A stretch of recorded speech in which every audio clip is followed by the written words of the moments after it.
Hi Flosstube, my name is Julie. Welcome to my third ever Flosstube.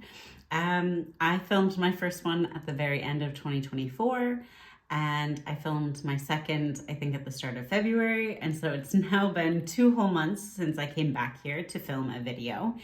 So it feels like I'm starting for the first time all over again. I feel quite rusty. I apologize if I am stumbling over my words, if the camera quality isn't good. It's all a bit of a work in progress, especially given that it's been such a long time. I never intended for it to be such a long time, but life just gets in the way and that's how it goes. So in any case, I'm really pleased to be back here again. I want to thank everybody who has returned after watching previous videos. I've received so many kind comments and so much encouragement that I just never expected. Although I guess I should have expected it, because that is, the best part of being in this community is that everybody is so encouraging and supportive. And I've definitely been on the receiving end of that. So thank you so much. So today I want to firstly show you my whip, singular, the only work in progress I've currently got going right now. Show you some of my recent finishes, things that I've either finished or fully finished since the last video. Show you some of the sort of spring charts that I'm thinking about stitching in the coming weeks and months. I'm not much of a seasonal stitcher when it comes to spring typically, but this year I think the winter has been long, it's been particularly cold, and so I'm really craving sort of, the flowers, the spring, the bunnies, all of that. So I'm a bit in the mood to do some spring stitching. And last time I showed some Valentine's charts that I had in my stash that I was thinking about stitching. And so I received a bit of feedback on that was enjoyable for people. And I know that I always enjoy seeing other people do that as well. I think the Sable Stitchers, Roberta and Lenny, often show sort of suggestions for seasonal stitches. I know Tara Sullivan, Sully Stitches. I really get a lot of inspiration from her when she shows her seasonal stitching as well. And obviously a million other floss tubers as well.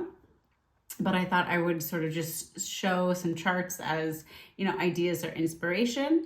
And then since the first video, I've been promising to do a kit parade. So I want to finally get around to doing that today. And what I consider kits is everything from, things that come as a Mill Hill kit, for example, things that are kitted up and sent out to, me from shops, whether at my request or as part of a club kit.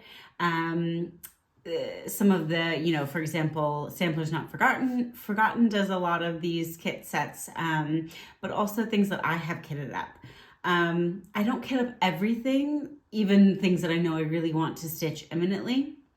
But I do have in particular a number of samplers, some that I'm, for example, pulling conversions for, or assembling all the silks for maybe, or waiting on a linen, I put them all together. So most of those that I have kitted up myself will have sometimes the linen and the threads, as well as the chart, sometimes just the threads and the chart. But I thought that could be fun to just show you sort of things that I have in the pipeline coming down the road.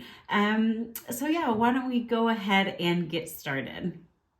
So first I will talk about my current work in progress. It is by Kunst und Vliegwerk. K&V 9704 is the official name. It's often known, here's the chart, as the Jacob's Ladder sampler, or sometimes Anne Foxton. The girl who stitched it is called Anne Foxton's. I often show the finished piece by Bayou City Stitcher. I'll link her Instagram down below if you want to see her gorgeous finish. But I have been working on that. I'm particularly under a little bit of time pressure only because I have through a unicorn thread, so people that are looking for their unicorn charts that they can't get a hold of easily, on the Homespun Needlework group on Facebook. A couple of ladies chimed in and said that they would, love to stitch this sampler, that they were looking for it. And so I offered that, hey, once I finish my chart, finish with it, finish stitching the piece, I'm more than happy to, loan it out.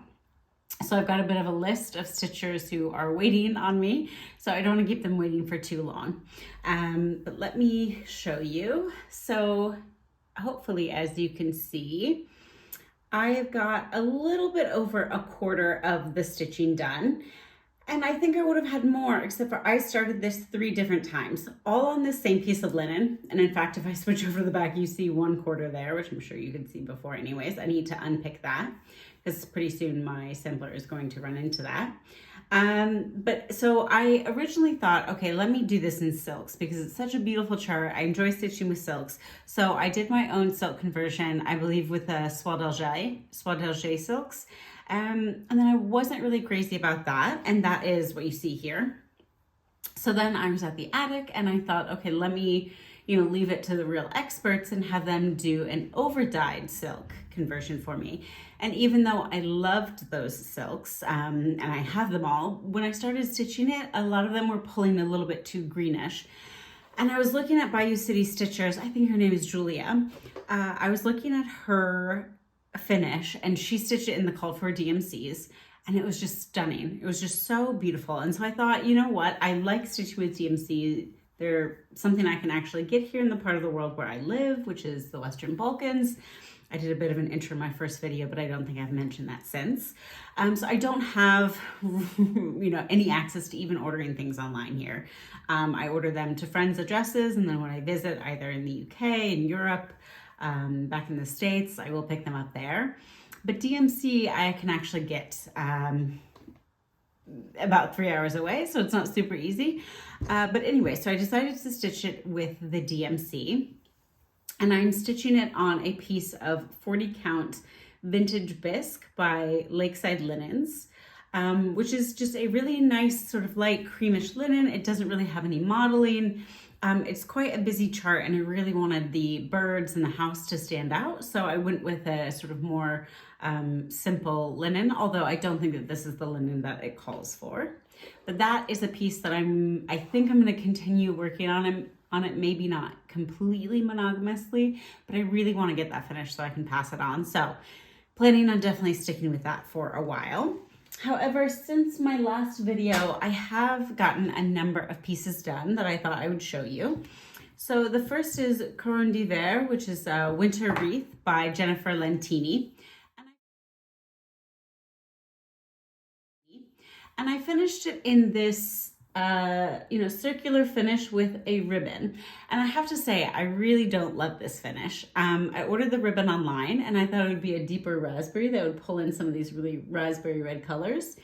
And it's just too bright and too vibrant, I think, to really go. And then I used a thicker crochet thread to pull the back. And what I noticed, I think, because of the thickness of the thread, it's really difficult to get this taut. So it's not very taut. So I think what I'm going to do is redo this. I'm going to take this thread out, use maybe just, a few strands of DMC, so something a bit thinner, and then change out the ribbon, or maybe even use just the natural wood of this hoop. As far as the stitching goes, I do love this piece. It was quite a bit of color changes, some confetti stitching. So it wasn't the easiest stitch. You definitely had to pay attention. But this, I think it's really beautiful in the end. And she does different seasonal wreaths. So I was originally inspired by an Instagram account. I think Pine Tree Ree is her name. And she's now, I think, doing the summer wreath or the spring wreath. I'll try to put in a picture here of that and put the name of that chart. But I don't know that I'm going to dive into one of those just quite yet. But yeah, I really enjoyed stitching on this. I'm just not super thrilled with the finish, but we'll redo it and it'll get there.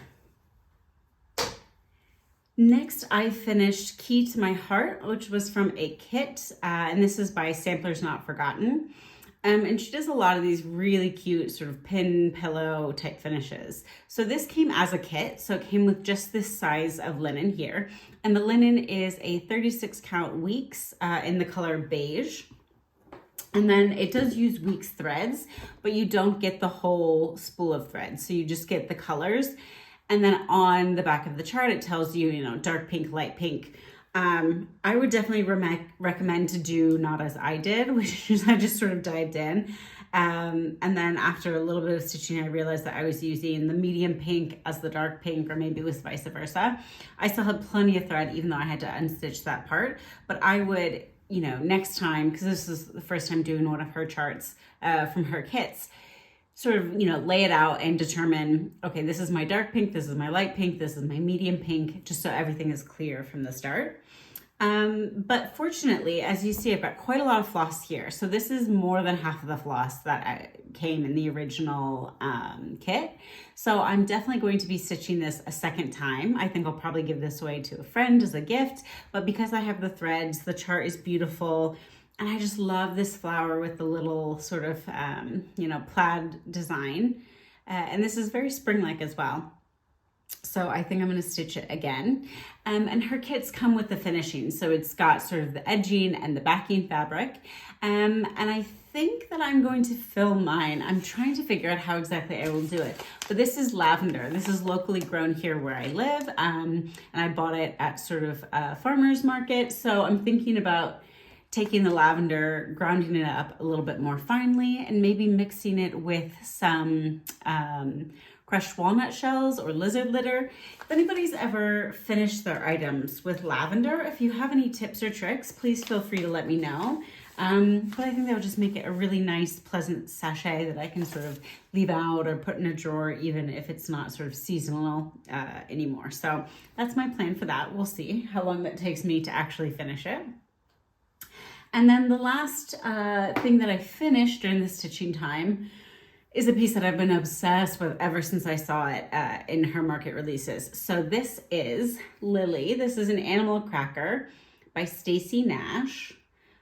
This adorable frog and her pink dress and like her white throat and her little freckles, I just love. And it also has an over one alphabet with some banding borders. And that is meant to go onto an antique spool. The spool didn't come with it, at least not from where I bought the chart. I think I bought the chart from Abby at Top Knot Stitcher. If you haven't shopped with her before, her customer service is impeccable. She has a huge selection of not only charts, of course, but she has tons of linens, all the threads, and she's just fantastic. She's super responsive. And every time I've ordered from her, I've been super, super happy. So I wanted to go ahead and support her again. And as soon as she listed pre-orders for market for the animal crackers, I ordered Lily. So I have this antique spool though. I think I got this as a gift at a retreat, I want to say. Somebody maybe was passing them around as table gifts. And so as you maybe can see, it is just the right height for doing this. So in the chart, it is wrapped around a spool. And so I am going to do the same. I am going to stitch this piece again for a second time as well, because a good friend of mine who I don't think will ever watch these videos, so God help me if she does and I ruin the surprise, she remarked about how cute this frog was and how she loved it. So I'm going to finish it as a little stand-up and then give it to her. I don't think she'll appreciate the spool per se. She's not a stitcher, so the whole alphabet thing maybe won't be to her taste. But I'm going to stitch it again and then finish it for myself.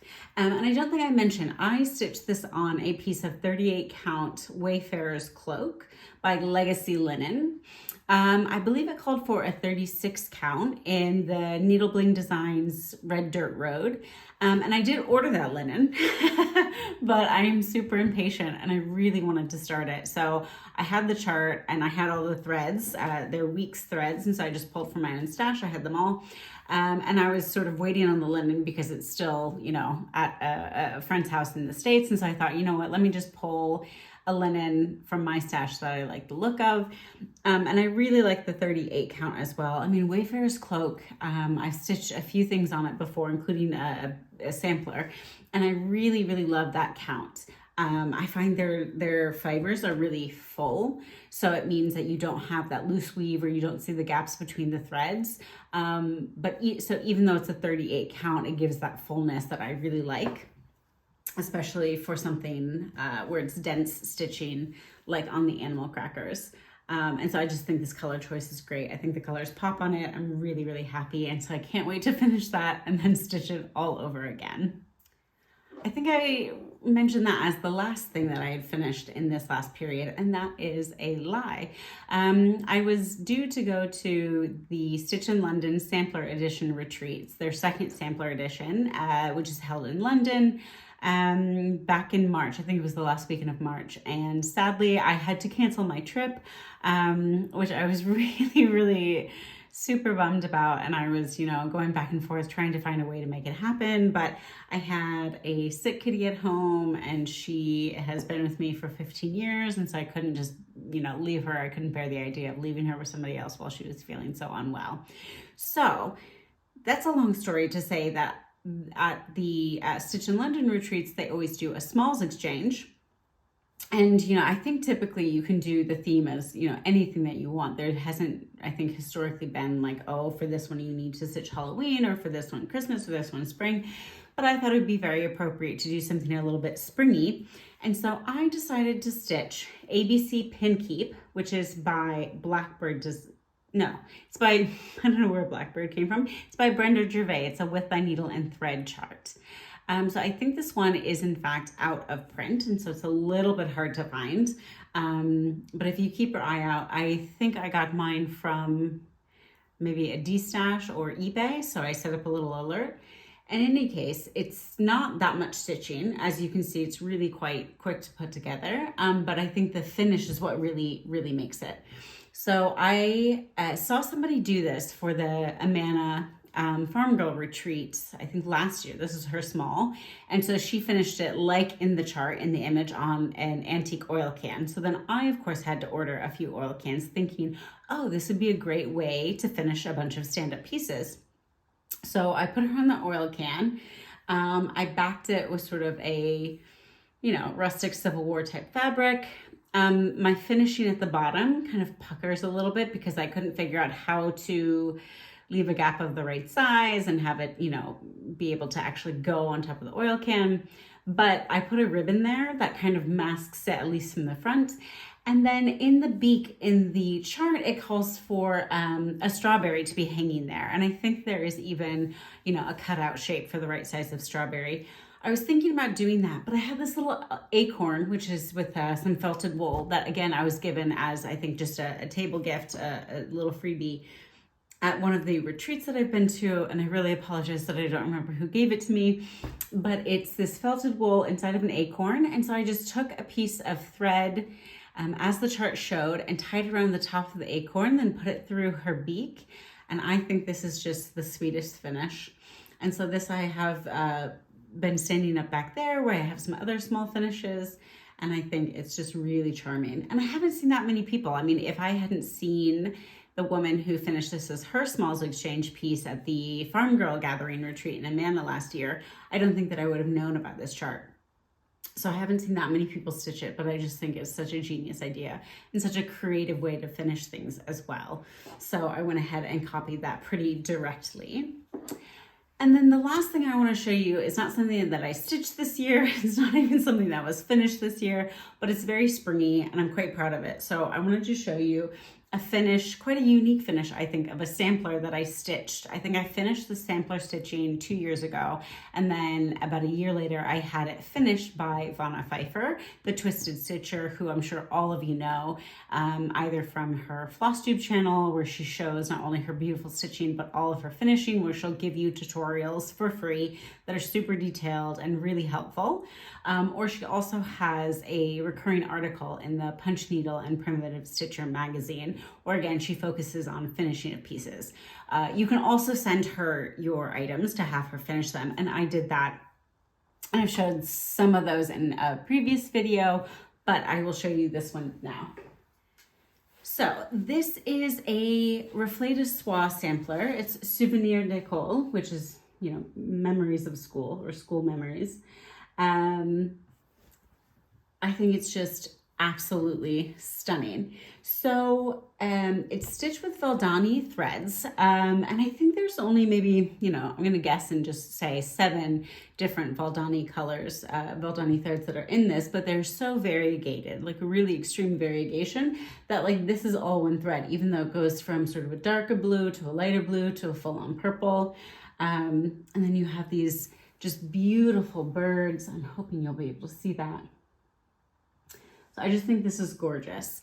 And I had seen somebody who had stitched a completely different, I think it was Louisa Barney, but a Refleta chart, and had finished it as a pillow finish. And so I just had this idea in my head that I wanted this chart as a pillow finish. And so when I reached out to Vana with, my different ideas for finishes, I asked her if she could turn this into a pillow. And I thought, oh, I want some cording around the edge. And she let me know that actually if we did it as piping rather than cording, that would be much more durable. And she could do an envelope finish in the back. And so I picked out this fabric, although when you use Vana's services, you can opt to have her, choose the fabrics. And I did that, I think, for most, if not all of my other finishes. But for this one, because I had a particular image in mind of what I wanted, I picked out, I think from the Little Red Hen in Muscatine, Iowa, on the same Farm Girl trip. I went and took my sampler and picked this. And so it's a really nice little purple, and then just a sort of striped fabric to make the piping. But I just absolutely, I haven't seen anybody else stitch this chart, and I just think it's so beautiful and so springy. And I love the colors. They just really make me happy, and I love the birds. So I thought I would show that just as a different way besides, framing to display your samplers. So next I thought I would show you some of the charts, as I mentioned in the beginning, just charts that to me feel very springy, very seasonal. I'm somebody, as I said, I don't stitch a ton of seasonal, especially not seasonal spring. But when I do stitch seasonally, I think I usually tend to stitch in the season rather than advance of the season. So even though we're coming up to Easter in just a couple of weeks, it feels like it's still quite a timely, period of time that I would want to be stitching on some of these spring pieces. So first up, I thought rather than show just some of the, really more obvious seasonal stitching, the bunnies and the, flowers and things like that, I pulled a few samplers that to me just convey spring, right? Because of their colors, because of maybe some of the floral motifs. And some of these, I think, if I weren't working on the Jacob's Ladder sampler, I think I would switch over to these. So these might actually have to wait in terms of my stitching of them, but I thought if you haven't seen these charts before, or you're looking for a more spring type sampler, these could be some good ideas. So the first one is by Crow's Feet Stitching, who is Ruthie Taylor, and it's Maria Friston, 1802. So this, hopefully you can see, I think just really has a lot of soft, beautiful colors. And I really like the Crow's Feet stitching charts. Ruthie's charts are really, really great. So I'd recommend giving those a look. She's on Etsy, and I'll put the link below. The next one is Samplers Forever, Caroline Rose Pink, 1821. I think I have seen some people who have stitched this. Here, let me try to move this. There we go. Try to move this so you can see it a little bit more. But again, this has got birds. It's got some of those like soft golds and soft dusty pinks, which probably is just the faded color of the samplers, but those to me really kind of convey spring, as does the Vanity Sampler by Hello from Liz Matthews. So I think a lot of folks will probably have seen this one. But this is the Vanity Sampler, named as such because the stitcher tore her name, sorry, not her name, but rather her age out of the bottom of the sampler to sort of hide perhaps how mature she was. But this is another one because of the pinks and the really dusty soft colors. Really makes me think spring. And this is one I've been wanting to stitch for a long time, so I really would like to get to that soon. Another one is by Samplers Remembered, ER 1821. And this is, a really easy, let me try to fix the glare, soft, really easy small sampler rather. So I think this could be one that, it would be the ideal size, for example, for a blessing sampler in January. But I think to me that it's very springy. It's got the butterflies, it's got the birds, a couple of berry bowls. So I think that would be really quite appropriate to stitch now. And I have a couple of other Reflet de Soie charts. There's Eloise Cornu, 1896, which there are several different colorways. You can get this one in a bright colorway that's really vibrant, like hot pinks, really vibrant colors. You can get this one, which is the more dusty finish. And I think that I would have to look in the chart, but I believe that rather than giving you all the different color variations in one chart, you order sort of the different variation that you want. Although I imagine even if you'd order this one, then you end up deciding that you want to do the more vibrant one. I'm sure that you could contact Reflet de Soie and they would give you, the information about what the other color key is to match that up. But this also, just as an FYI, has colors either in Soie d'Alger or DMC. So this is another one. That border is just immense, but I find it just super, super beautiful and really floral. And then my second reflet de soie is Le Mercoeur de Madeleine. So just Madeleine, the sampler of Madeleine sampler. So this is a purple one, but I love this. I love these little, bottom pieces here. I love the alphabets. I like the purple. I'm not a purple person per se.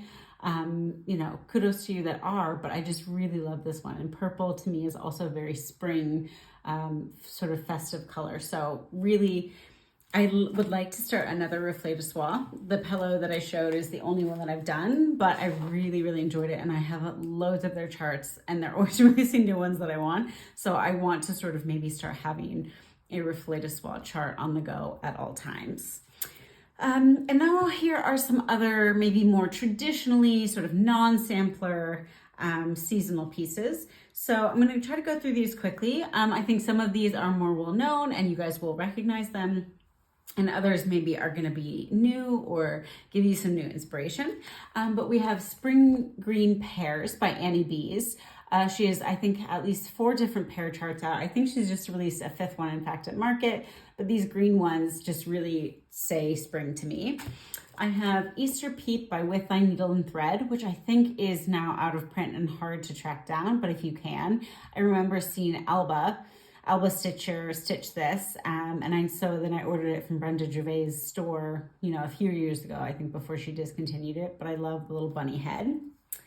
Another Annie Bees is Bunny and Bee, which looks like this.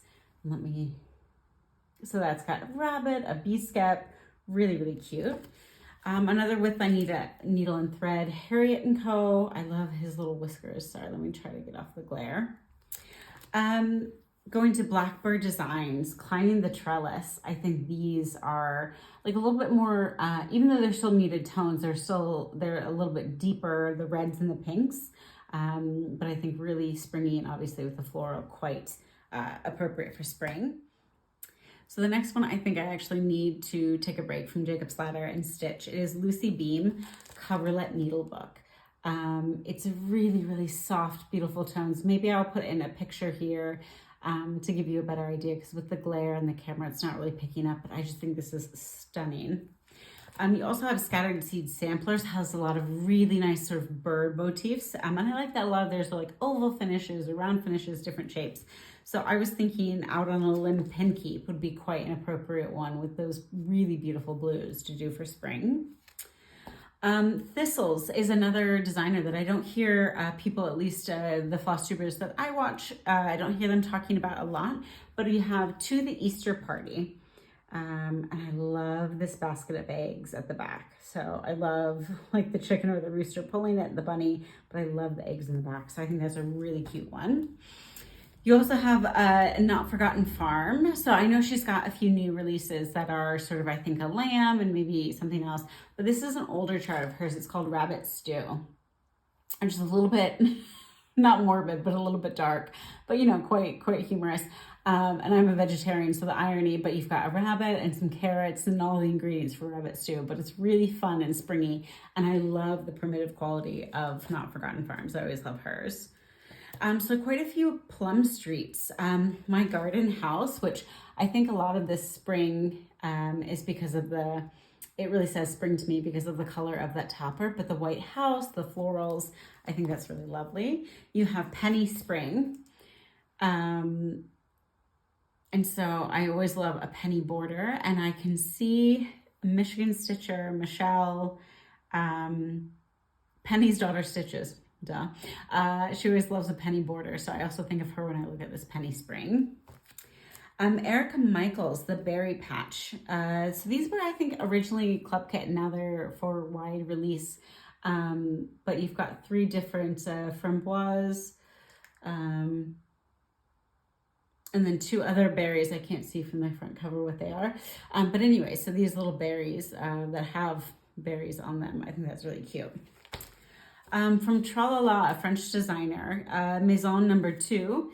This is just a really sweet with the berries, this little tiny house. I love the cat that's there. The berries are a bit purpley, and I was thinking that actually you could even turn those red if you wanted them to be more of like a reddy pinky type of look and not the purple, but I really like that.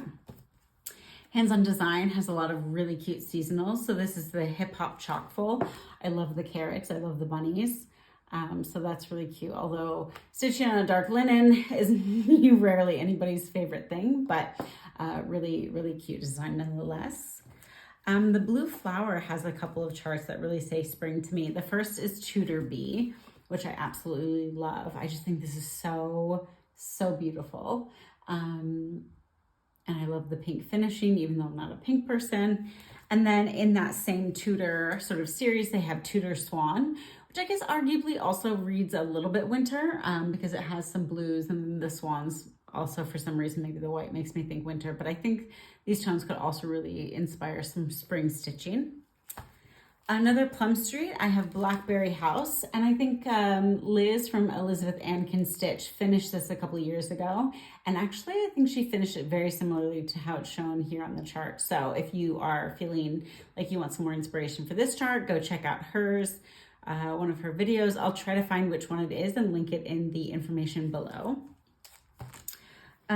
We have a Chessie and Me, Friends of the Mill sampler, which to me, I think it's like this pinky orangey house that really reads spring to me. And I was even thinking maybe I would stitch it with not all of the words on the bottom there, but I think that's a really cute one. JBW Designs, of course, has so many cute spring things. This is Floral Alphabet. Arguably, you know, that could be also, if you did it in a more vibrant red, that could be a little bit Valentine's-y, but I think really reads spring to me.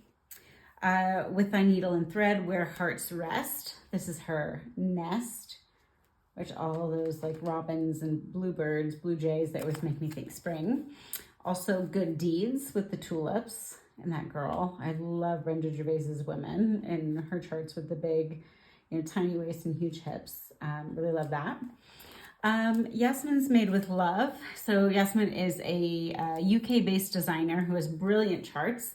And this is C is for Cottage. I picked up at the last Stitch in London that I did make it to last autumn. And this is like with the white house and the berries and the birds just coming out of the top. I just think this is a gorgeous, gorgeous spring chart that I haven't seen as many people working on. So I think this is one that I would really like to stitch in the near future.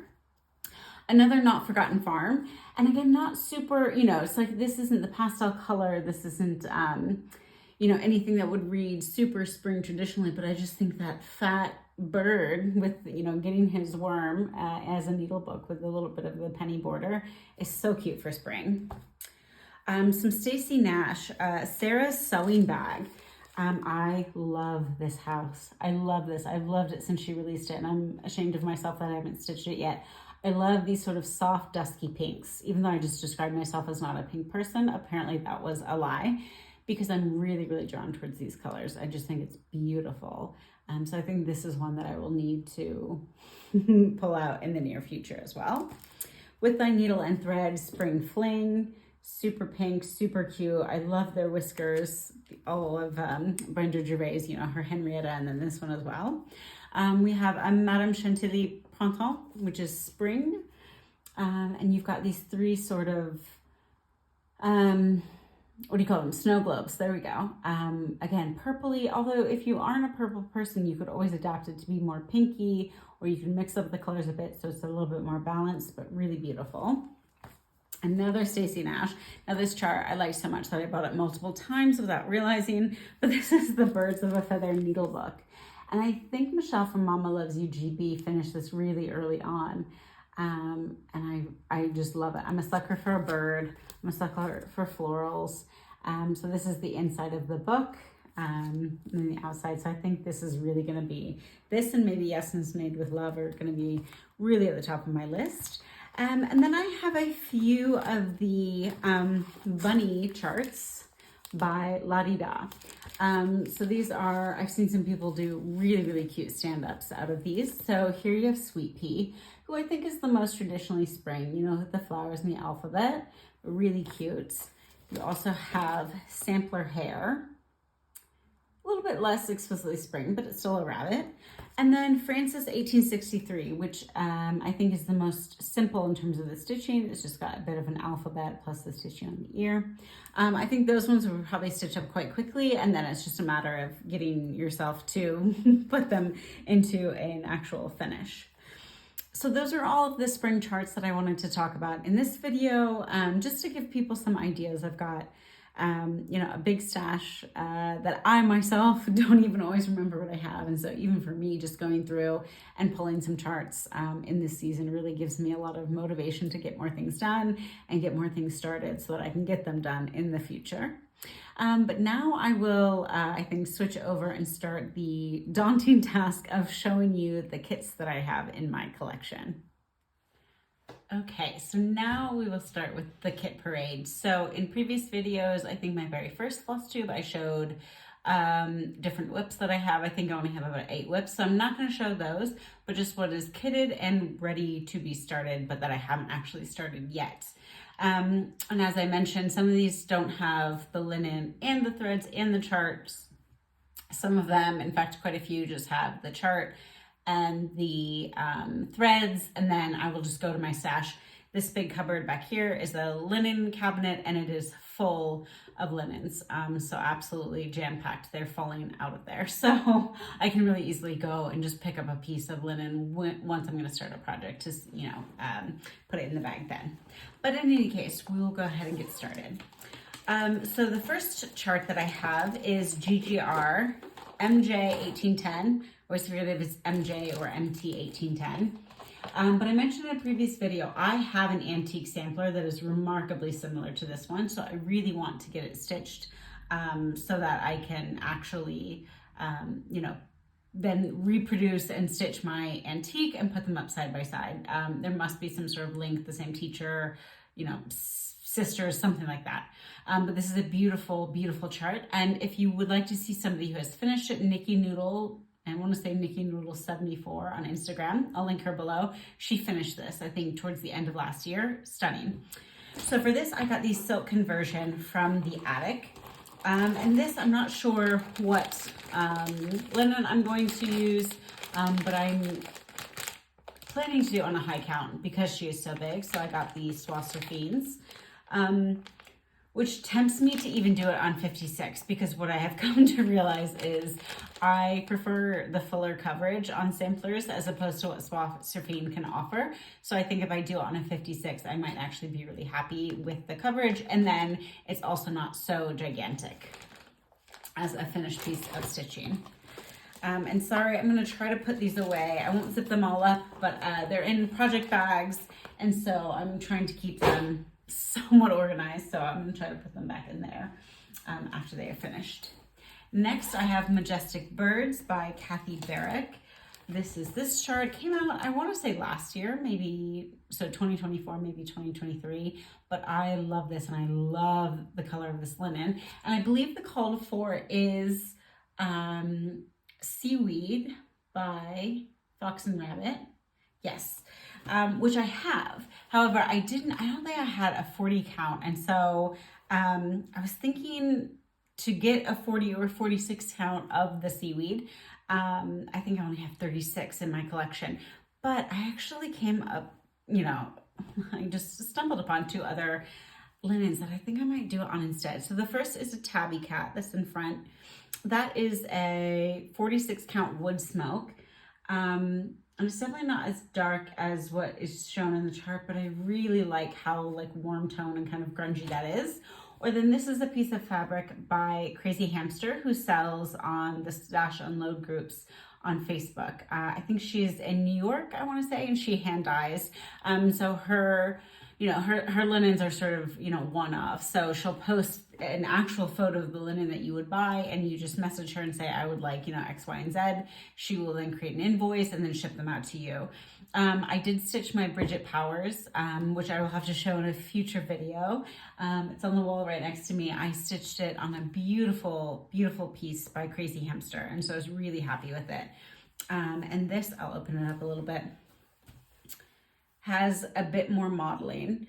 than the wood smoke, but it's definitely a darker and also a cooler tone green. So I'll just have to decide what, you know, speaks to me at the time. I would like to start this piece and work on it in 2024. I do have all of the NPIs that it calls for. As you know, Kathy Barrick often uses NPIs.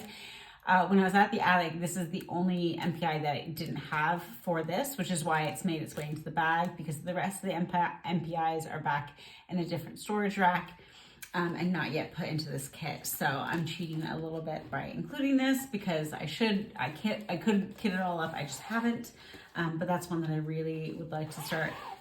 And I absolutely love this bag. This is by Nest Craft Room, and I just think it's so beautiful with these apples. So next I have Martha Walmsley by Hands Across the Sea. And this I think is exclusive to Hobby House Needleworks. And I think you can still get the chart from them. But a lot of people have stitched this. A lot of people have finished this bird in the center with that glorious tail. This could be another really nice spring stitch. But this one is legitimately fully kitted up. I think I ordered it from Hobby House as a full kit. So I have the SWA 103s. I presume these are SWA 103s. Yes, they are. So these are the colors that it calls for. And then it calls for a tabby cat linen in the color Lollybrock. Those who are Outlander fans will know. And tabby cat linens, for those who are just dipping their toes into the hand-dyed linen world, tabby cat linens tend to be quite mottled, which I personally really like. I like, you know, plain linens. I like mottled linens. I like subtly mottled linens. I like it all. But tabby cats tend to be quite mottled. But the thing that you'll notice is even if this looks a little bit intense at first, once you actually stitch on it, the stitching will sort of make your eye not focus on the modeling. So it never seems as intense on a finished piece as it is, you know, when you're just looking at the plain piece of fabric. So that's just something to keep in mind. But also it's all a matter of preference, right? There's no rules that you have to follow about modeling, not models. And in fact, I was in a Zoom call last night with the Sampler Guild, which is a UK guild run by Linda Haddon. And one of the members had just ordered a piece of hand-dyed linen, and she was asking some people for information and opinions because it was quite modeled with sort of a distinct patch that looks like it maybe wasn't fully dyed. And anyways, as a group, we were just talking about it, and you know, it was so interesting. Everybody had a different opinion about whether they liked, you know, hand-dyed linens, whether they don't, how they like modeling. And my contribution to the conversation is that I've heard, you know, a lot of people recommend that for most, sorry, I shook the camera there a little bit, most, or many, I should say, hand-dyed linens are not color fast. So it's in theory possible that if you don't like how intense the modeling is, if you wash it, that could tone down the modeling and just make it a little bit more, you know, faded and not quite so stark. But also you can, sort of the similar vein, but the flip side, you could also dye it more, right? You could coffee or tea dye it, or you could actually use Rit dye or another type of dye to add color on top of what's already there. So again, there's no rules, just play around, figure out what you like, try different things. You can't really go wrong there. Next up is Norfolk Needle Art, Sarah Clark, 1789. This is a gorgeous Norfolk sampler. I've had this chart for years. This is one of the first charts I remember ever buying when I started stitching, which was only in 2021. But I love a Norfolk sampler. I love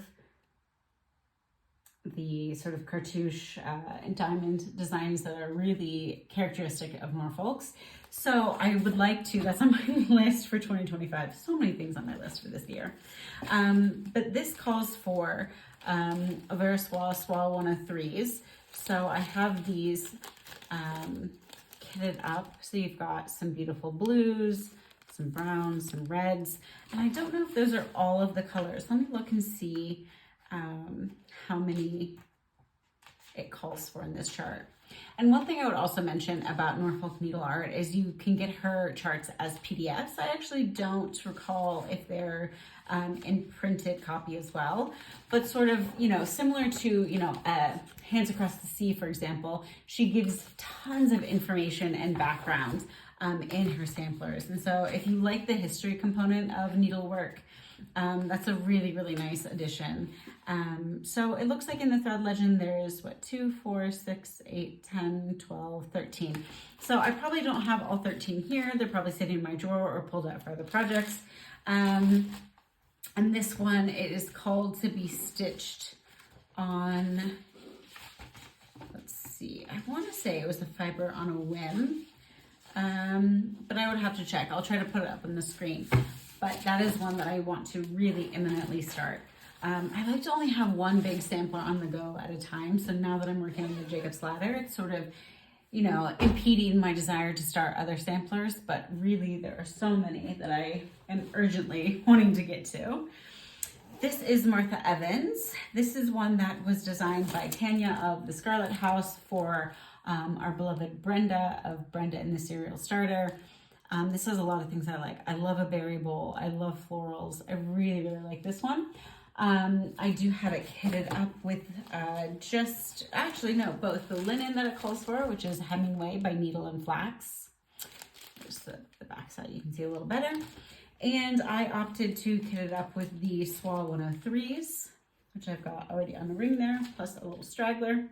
And I think the reason that I haven't started this yet is when a piece becomes really popular, when a lot of people are stitching on it, for some reason, it makes me not want to stitch it as much. And I think part of that is because part of why I like to stitch things is because I want to see what they look like when they're done, right? And so when a lot of people have worked on them and are stitching them and are showing their progress on their Flosstubes or their Instagrams, that sort of sates that desire to see the finished piece. And so then I think, okay, let me focus on something else. But I will definitely get around to that, if for no other reason than just to honor the contribution that Brenda has made and continues to make to this community of stitchers. This is another one that I really, really want to start. You're going to hear me be an absolute broken record. This is Emma Badman Wadford by Erica Michaels, who, you know, a lot of people I think of Erica Michaels just as her berries.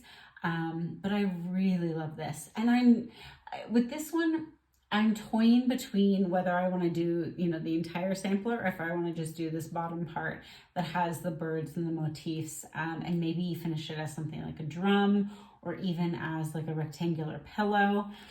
I think it would be, you know, especially the top quote is a religious quote. I'm not particularly a religious person, so that doesn't really speak to me. I could change that quote out. But I might just cut it out. But the thing that I love is I love that you have, put it over on this side, you've got alphabets running down the side as well as across the top. And that is something that I really enjoy. But I have to say my favorite part of this is that bird.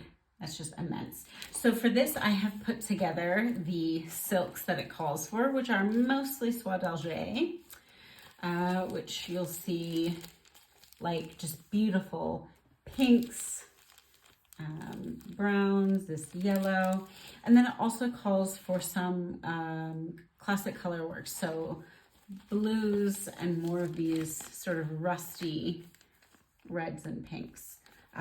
Really beautiful. And I have to say also, I really love the bag that I have this in. It is by Lake House Stitch Co.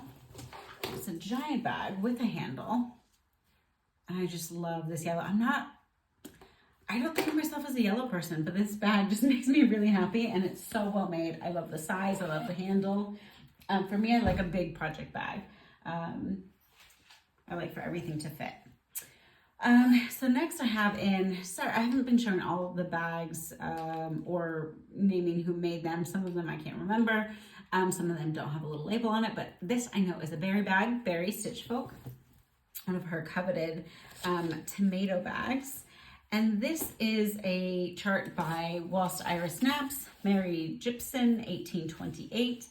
And let me see, I've got her PDF copy. So I'm going to see if I have a printout of the cover page that I could actually show you.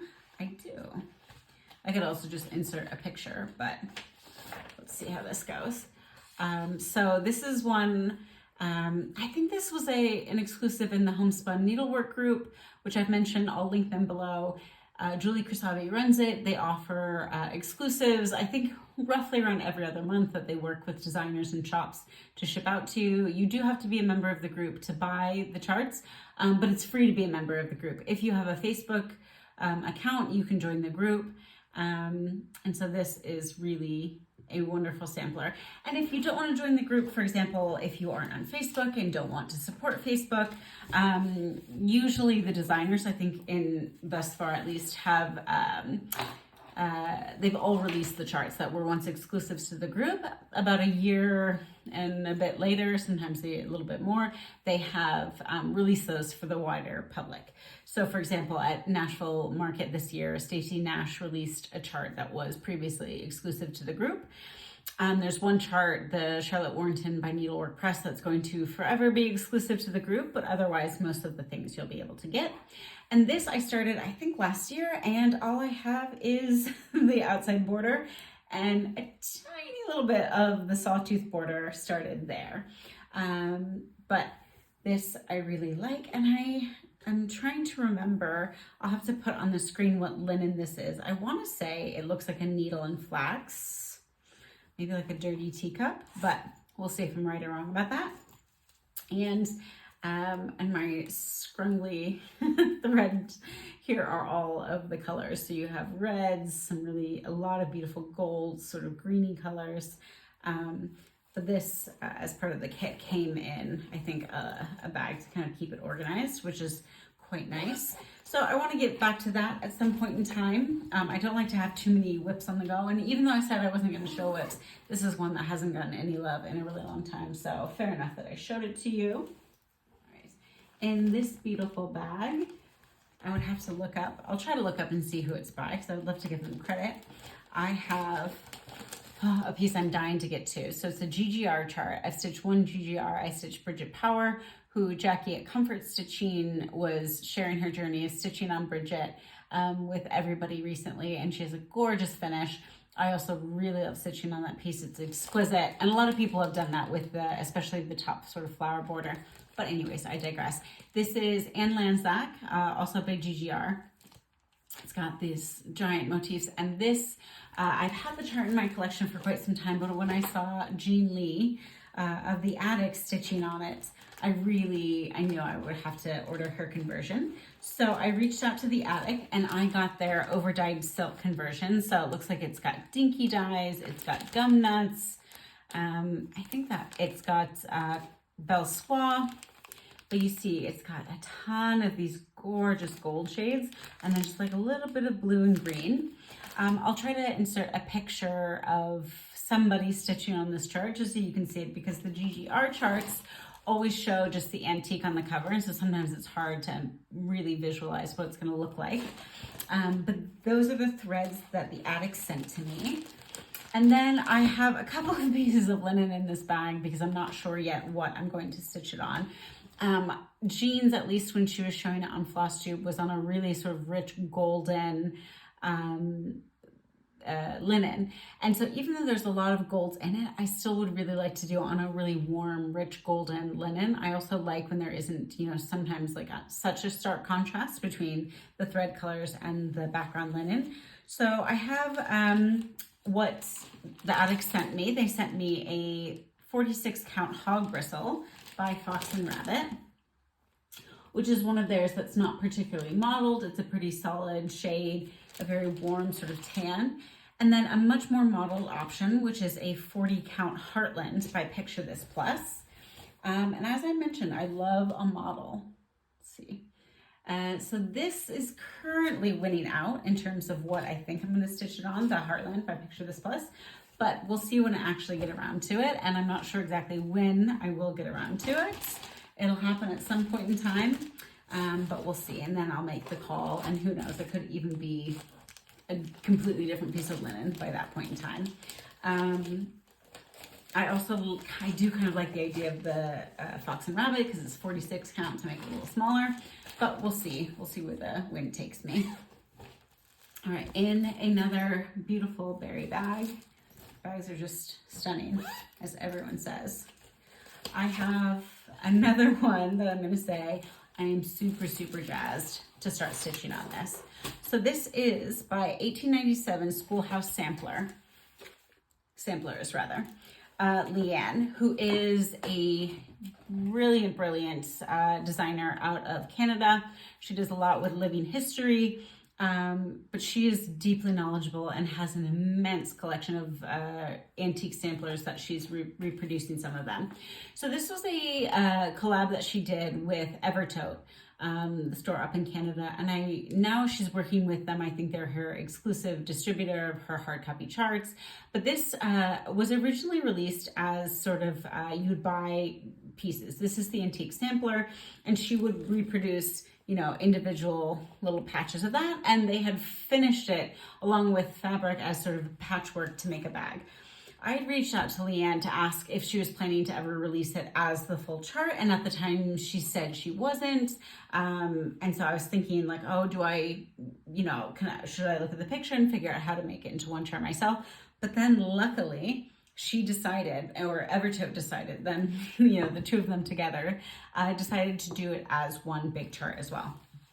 So I had ordered, you know, some of the individual ones, which I will show some of those. Oh, upside down. So really beautiful florals and birds. If you're a bird lover, how could you not want to stitch that? But I am going to stitch it as one piece. I just love this. And I might turn it into a pillow as well. I think that would be a really gorgeous pillow. But this I think is so, so beautiful. And since I was ordering from Evertote, of course, these came as little kits that had Roxy flosses. So as I mentioned originally, since they were, you know, being sold sort of piece by piece, you know, you'd get sent just what you needed for the one kit, the one piece, or she would also, how do I explain this? For each of the little sections, you could order a thread pack that had either all of the colors from that section or only those colors that were already not sent to you as part of earlier collections. So if you wanted to just stitch one, you could stitch one, or if you knew you were going to try to stitch them all, you could just add in what threads you needed. But here is the bigger thread pack. Roxy flosses are really beautiful, and I love an overdyed cotton thread. And then I got the Pantone Roxy Floss Co. linen in a 40 count. And for this, I got a half yard, which I think is much more than I will need for this piece, but then I'll have extra. I just think this is a really rich, sort of warm caramelly shade that would go well with a lot of things, including the Anne Lanzac actually. So maybe I will put that on the list of contenders. Oh, one thing I wanted to mention about why I personally love berry bags so much is because I love how they are in sort of this portrait vertical orientation as opposed to this horizontal, because it sort of mimics the shape of an A4 piece of paper. I really, really like that. So if anybody knows of other bag makers who do this sort of dimensions and orientation of bag similar to Stitch Folk, please let me know. I'd love to check out some other bag makers and support those people as well. In a distinctly more boring bag, these are the sort of Amazon just cheapy plastic ones, which I should say also sort of deteriorate. Like after you use them a few times, they start to kind of crack and peel apart. So not the most durable. But in here I have Florence Mary Dickinson. Let me see. Okay, there we go, which is another Hobby House exclusive. And this one, that yellow flower. I'm sure you all have seen this finished. It was really, really popular. Loads of people stitching it.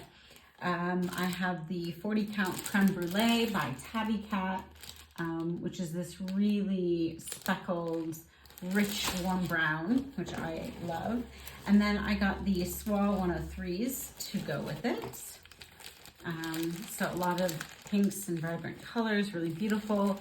And it came, I don't know if it came with or I put this on, but by Sampling of Memories, this floss drop, which I really love. I might have put that on because I know I own that separately, but this one could have also been part of the kit.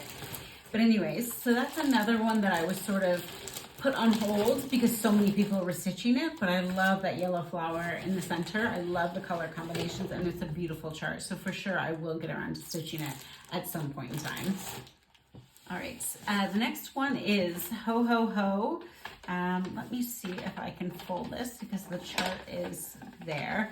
This is I believe this is a freebie by Pineberry Lane. It might be one that you can just actually have to pay for, but I think it's a freebie. But that's the chart. It's just a really simple, very rustic Christmas chart. And I stitched this last year and gave it away. And so I have all of the threads and everything still in there to be able to stitch it again for myself, because I would love to make it into a little pillow and put on my Christmas tree. So I'm gonna hold this linen up, and I do not remember what linen it is, so I will check my notes and put it on the screen. But I really liked that tone with the threads. And this calls for DMCs, and I did use the call for DMCs mostly. I swapped out a couple of them. So I swapped out a couple of Victorian motto threads. So a red, and then this sort of grayish greeny color. But then otherwise I've got DMCs and then a week's parchment to sort of round out the colors. Oh, I remember, this is from a Dutch store, De Handwerk Boutique, and this is walnut, I think is the color that she named it, but they are, it was a linen that she, Annemiek, the owner of the store, dyed herself. It just came to me as I was looking at it. Okay, next I have Marianne Minguet by Shakespeare's Peddler, who is a designer I really love. So this, I got that bird cage in the middle. That's really what I'm here for. I absolutely love that bird cage. I love that sort of bird cage motif. It's also in the GGR MJ or MT 1810. I really like the golds, the sawtooth border. I thought it was a really fun border for this as well. And so this is one that eventually I will get around to stitching, although I might change the verse because again, it's quite a religious verse, which just doesn't really speak to me. I don't have any linen pulled for it, but I do have the silks. So the silks are, you've got some Glorianas, that beautiful green. You've got a lot of sort of greens. You can see it better if I do it this way. Greens and creams, a blue, a really vibrant gold, and then just some sort of, you know, some more Gloriana, some Aversois, sort of these cream. So just really lots of golds and creams, which I think is really, you know, right where I sit in my wheelhouse in terms of the colors that I'm really drawn to. And this is very confusingly in a Christmas bag. I'm not sure why. I think it was just whatever I had available at that particular moment when I was kitting this up. I have from La Di Da, I've got Fractor Flower, which I'm gonna have to insert a photo because the chart is somewhere in my chart stash right now, but I'll insert a photo. And I had seen somebody stitch this, but they converted everything to blues and teals instead of sticking with the reds. And so I kitted up based on that. I did my own thread conversion. I planned to stitch it on Bramble by Picture This Plus, and this is a 36 count. And I kitted this up early in my stitching journey, and part of why I know that is because 36 is not something that I would necessarily be drawn to now, but it certainly was then.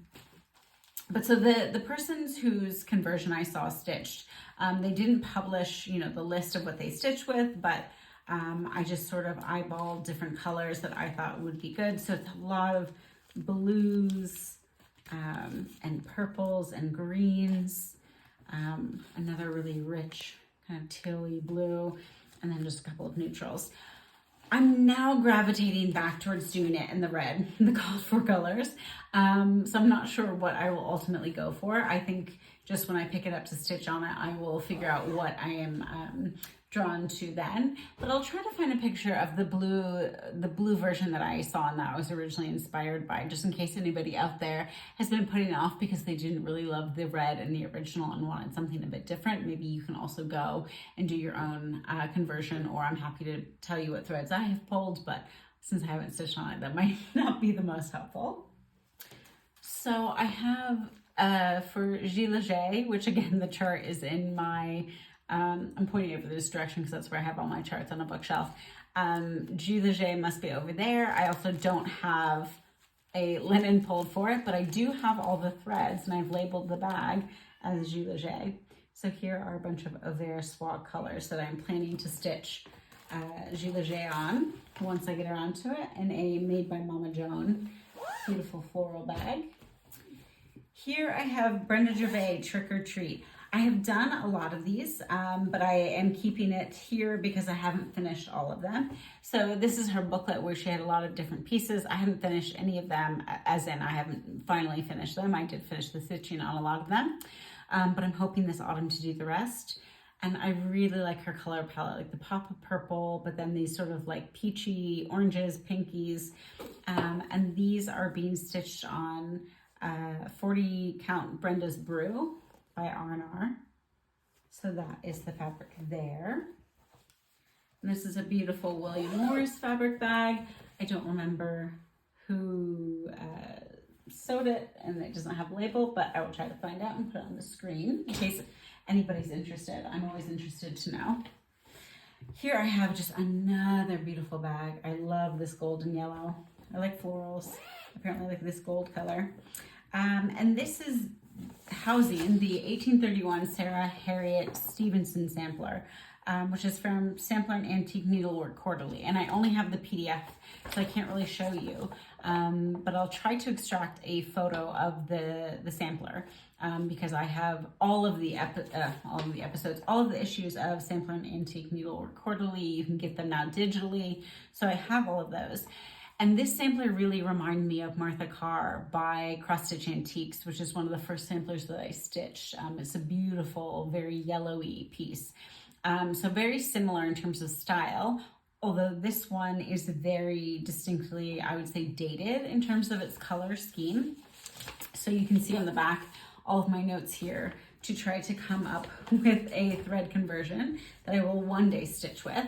And these are the ones that I have come up with. At the time, I hadn't yet tried Soie 103s, and so I've got just Auvert Soies. So you've got a lot of greens, a little bit of a rusty orange, some pinks, some neutrally golds. So someday I will get around to that. Whether or not I will be with these colors, that remains to be seen. But that is quite a fun, trial and error of, picking out colors that are not at all trying to follow what the existing colors are, but really modernizing them. So I think that'll be a fun, experiment once I actually get around to it. In another William Morris bag, made by the same person as the last one, I have the Scarlet House, the Smith sampler, which is one of the first samplers that I kitted up. It really spoke to me. I love the swan and the richness of those reds. And so for this, I kitted it up with all the called for silks, which are Belle Soies, Dinky Dyes, and Glorianas. And so you see a lot of these, rich reds and browns, some greens in there. And then the linen that I have pulled for this is a 40 count chai by Seraphim Fabrics. Just let me open that up a little bit. Just a really nice neutral, and I think that will be a beautiful background for this sampler, although I think it calls for either Vintage Meadow Rue by Lakeside or Vintage Autumn Gold from Lakeside, which is really interesting because the chart says that the cover was stitched on Vintage Autumn Gold, and it does not look like Vintage Autumn Gold to me at all. So I just, when I was pulling my linen, just sort of went visually with what I thought was more similar to the original chart rather than what they called for. Also because I don't think I have Vintage Autumn Gold. Next, I have Elizabeth Isles, which is Laura Duet's birthday start from a few years ago when she turned 60. And if you don't know what that chart looks like, a lot of people have stitched it. It's by the Scarlet Letter, and it's got this glorious parrot with sort of these geometric shapes and then a bunch of angels around it. So this one, I have the called for no, not the called for. I decided that I didn't like how vibrant some of these blues and pinks were. They just weren't my colors. So I pulled my own conversion of overdyed cottons that are more muted, but I haven't started stitching, so I don't know if these are the ones that I will stick with, but that plus a couple of stragglers here are my idea for stitching. And then I have a thread pack from Almond M&M's, who does dyeing of silk. I've got different tones of skin color or nudes, so I could do the angels as different skin tones so that they're not all these, you know, pale angels, these pale white angels.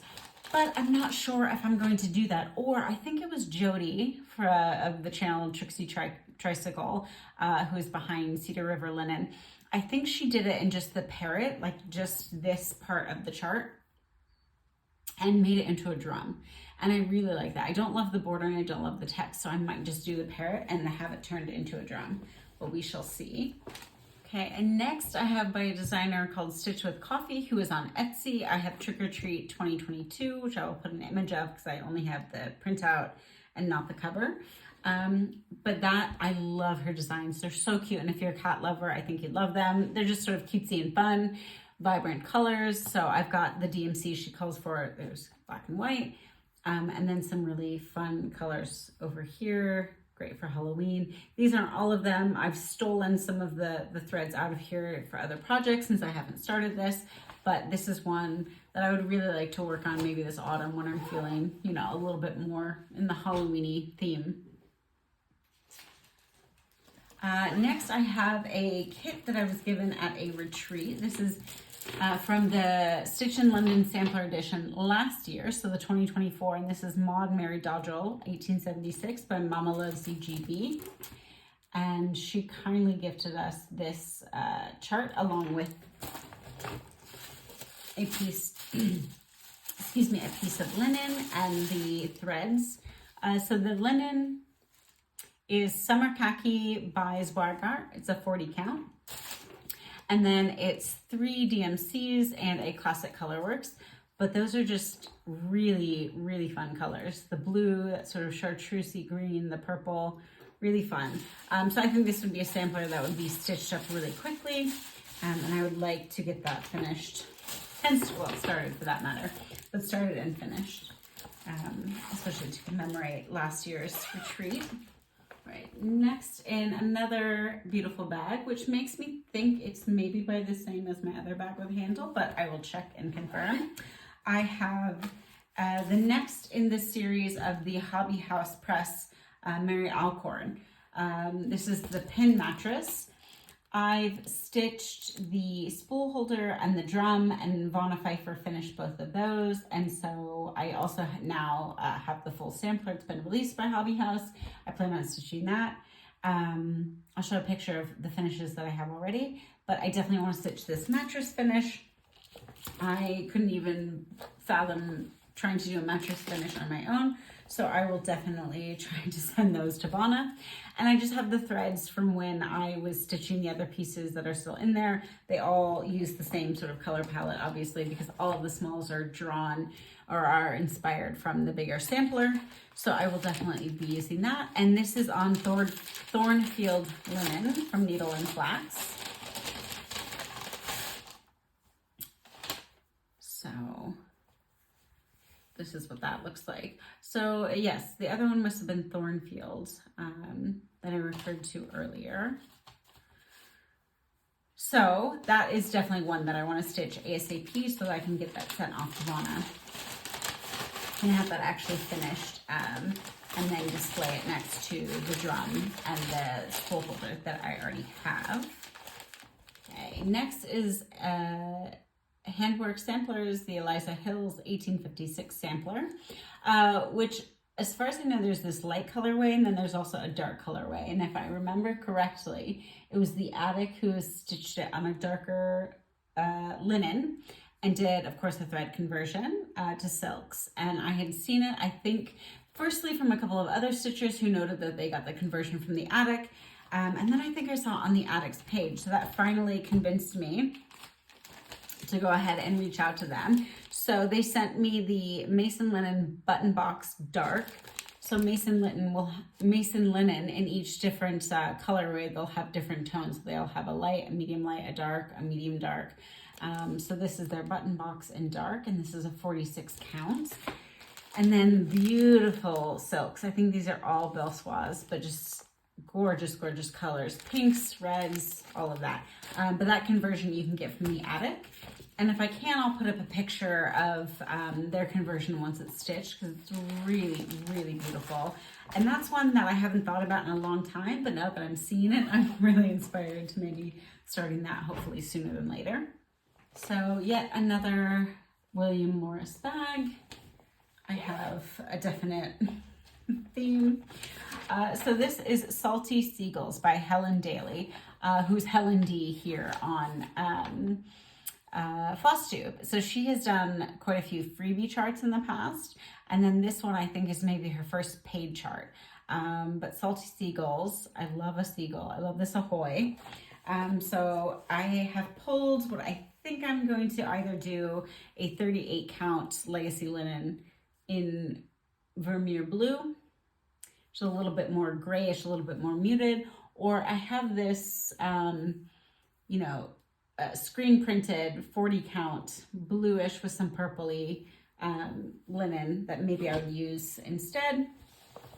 But then the threads are a mixture of, and I think it's because I didn't have all of the threads that it called for. So I think I mixed up a little bit, but it calls for Weeks, Gentle Arts, Classic Colorworks, and some DMCs. So maybe it doesn't call for that, but that's what I have. So these are some beautiful blues. So that one I definitely want to stitch on in the summer. I think it's so fun. I love seagulls, and it really just screams summer to me. So I'll definitely pull that out in a couple of months and give that some love. I have next the infamous Charlotte Warrington by Needlework Press, which is the BAP, the big, awesome project that is part of the Homespun Needlework group. I love this chart. Sean Periwinkle Stitcher, I love seeing her progress. Vashti, the cute olive or olive green, she is leading the stitch along. I'll talk more about her later because she now has a Flosstube. But I love this chart, and I really, really hope to start it soon. And I would like to then stick to the schedule that has been, you know, assigned by Vashti in terms of each month. What are the assignments? But I went with a 46 count when I ordered this kit, and it is Mason Linen Sewing Box in medium light, which looks like this. I'm not sure if I'm going to stitch it on that or if I want to swap it out. I think Sean is stitching it on, I want to say she's stitching on Straw by Weeks Dye Works. And so maybe I'll swap it out for that. And I think with this, you could get either silks, overdyed cottons, or DMCs. And I went for the overdyed cottons. So you see all of them there. Looking still really nice because I haven't cut into them or bedraggled them yet. But really beautiful. So that's one that I know it would take me forever and it feels daunting, but I think if I were to break it up into the assignments and actually stick with the assignments, that's the trick. It would be really, really lovely to have such a big and beautiful chart. And that is the one that apparently will never be released to the broader public. It's going to stay group exclusive, although Julie Crisati, who runs the group, is periodically working with Colorado Cross Stitcher and with Vicky at Needlework Press to re-advertise or re-release the chart in the kit. So periodically it is meant to become available again for purchase. So if you've missed your chance, you know, join the group, keep an eye out. Maybe you can always message Julie, I'm sure, just to ask her, you know, roughly, do you plan on offering it again in 2025? Do you plan to offer it again only in 2026, et cetera, et cetera. So the next is a retreat kit that was from last summer's Country Sampler Retreat. Did they call theirs summer camp? I think so, summer camp. Anyways, it's Violets and Verses, and it's Elizabeth Tooley, 1805, which has this just glorious house. So that's a really beautiful sampler. And as a bonus, Elizabeth's drum, she's made a small out of this. And I should say, I've never been to a retreat where a particular designer's kit was so well thought out. You know, she's given you the model for the top of the drum. You've got linen, which is Fox and Rabbit Desert Taipan, 36 count. Eyelet practice, because the design has eyelets. The Desert Taipan cut out for the drum, the finishing pins, the trims, all of it. A stitch by sort of sticky thing to put on the back of your framed piece. You know, a fob, just the needle, right? Like, she has thought through everything. And for your eyelet practice kit, she gave everyone one of these little round circles so that when you practice, you know, you can do your initial or something and then finish it in that. And that also comes with the linen. But I mean, just spectacular, right? Like, unbelievably thought through. So here's actually the fob that came with the kit. So it's got gentle arts and I think 1 weeks it looks like, but a lot of tans, greens, really beautiful. But then it's got that beautiful fob. So I just have to commend, I think it's Jennifer, who is the designer behind Violets and Verses. And her kit was just phenomenal. And she was a great speaker and all of that. But I was just so impressed with how she thought through every single last detail. And I had heard her speak and present before at the first Great British Sampler Weekend in Swindon in 2023. And so I knew she was already a great sort of speaker to go and enjoy, but I really appreciated that. All right, now is the section where I have things that I've purchased as kits. So they're just already pre-kitted. So I should be able to get through these a bit faster. I have quite a few Samplers Not Forgotten kits. She was the designer at the Farm Girl Retreat in Amana last spring. And so in her pop-up shop at the retreat, she had basically every kit that she's ever released, and I bought loads of them. Ones that I didn't already have, I sort of completed the collection. But the only one I have stitched up is the one I showed you at the start of this video. So, you know, I'm nothing if not a hoarder. Bouquet 1813 kit by Samplers Not Forgotten. And again, she gives you the linen to stitch on, she gives you the backing fabric, she gives you the threads just enough, but really beautiful. And also Garden Urn Pin Keep Kit. So that's that one. And you'll see how she ties her threads together. So cute, very, very charming. I have a few Mill Hill kits. I've got Santa's Closet, and these have the beads, the threads, the perforated paper. I've got the Santa Faces Father Frost, Joyful Santa. And when I first started stitching, I saw somebody on Etsy who was selling her finishes of those Mill Hill kits, but on linen, made into little pillows. And so that's what I think I'm gonna do rather than doing it on the perforated paper. But here's Holiday 9, Ho Ho Ho Santa, also a Mill Hill kit. And I'll try to have some order and rhyme and reason, but I apologize if they're a little bit all over the place because it's just how I'm pulling them out of my storage containers. This is another Mill Hill kit, Ginger Man Snow Charmer. I've got a Shepherd's Bush Witch's Garden.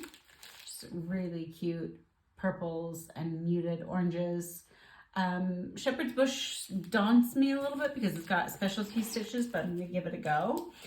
Just Nan Birthday Mouse, which comes with all of the sort of accessories. It doesn't come with the DMCs or the linen, but it comes with all of these little bits to make the final thing. And the Just Nan Hazel Fun Witch Mouse. See that there? Really fun. I was in the Scattered Seed Sampler Club a couple of years ago, and so I have her Summer Sweets Pin Keep. Which I just love that bird, and that backing fabric and the thread card, really well done.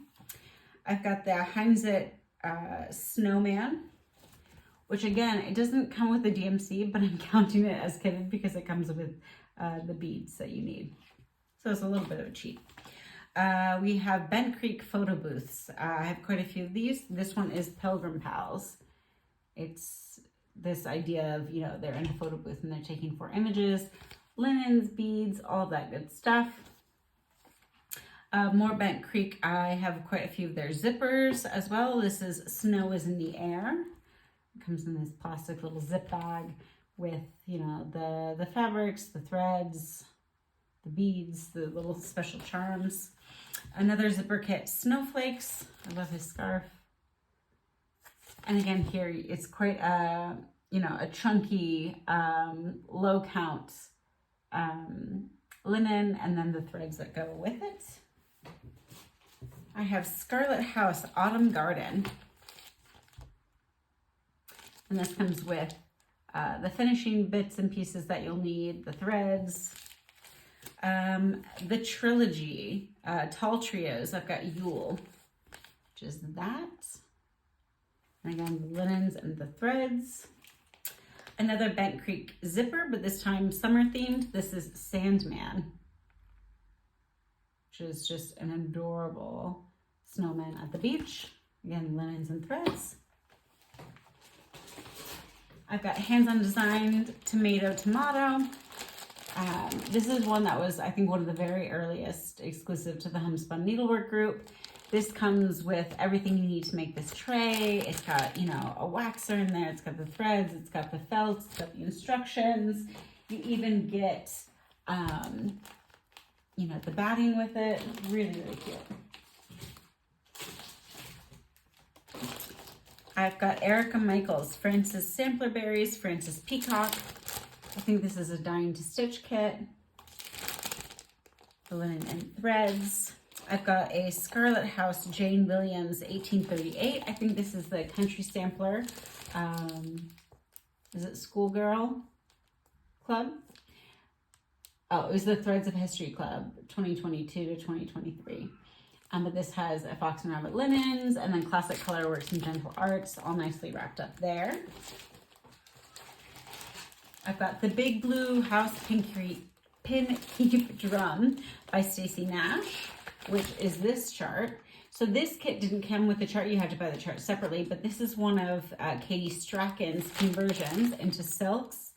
And then it comes with the linen and some beading so that you can do the finish that she has shown on her channel. So I'm really looking forward to starting that. I have quite a few of her conversion kits, but I haven't stitched any of them, shamefully. All right, I've got some more Mill Hill kits. I've got the Charmed Mitten Patchwork Holiday. Super cute. I love those mittens. Another one, the Santa Jingles. And the Believe. I've got a Blackbird Designs Join Hand in Hand. It's a scissor pocket. And this was an exclusive to Quilter Station. I think it was a retreat piece, but then they had extras, so they let folks call in an order. So this came with linens, threads, scissors. Really cute. Another Scattered Seed Samplers Gathering Together Pin Keep. And the Speckled Bird is paralleled in the linen or the fabric back here, which I just love.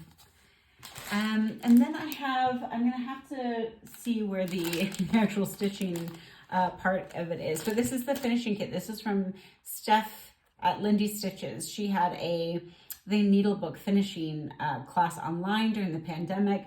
Really vibrant colors, beautiful. You could customize it with your own initial.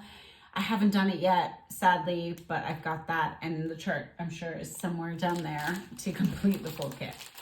I'm sorry, folks, I can see that my lighting is changing. It's gone from sunlight to dusk to later, so sorry for the light changes. I've got another Erica Michaels Berry, Pins and Needles, so very stitching theme with that glorious tomato. And look at the finishing bits, it's so cute. I've got Permanent Copenhagen's Dutch Beauty kit. So Dutch Beauty, if you want to see this finish, go and watch any of Fox and Rabbits. It's usually right behind them, very central. So this was, I think, the first kit that I ever bought when I very first started stitching. I don't know if I will stitch it with this or if I'm just gonna have to suck it up and get a different linen and threads because I don't know that I would want to stitch it from this kit, but we'll see. I've got the Samplers Not Forgotten Lenten Rose Drum Kit, which also comes with it was sort of part of a set where it's also got the full sampler that this is based on. But here, so the other one is where you have the linen, but this has a little button and it has this finishing bit, which is really cute. I've got Jane Charlotte Wynn by the Scarlet House, which is another, I think, kit from the Country Sampler. And you've got your linen and threads back there.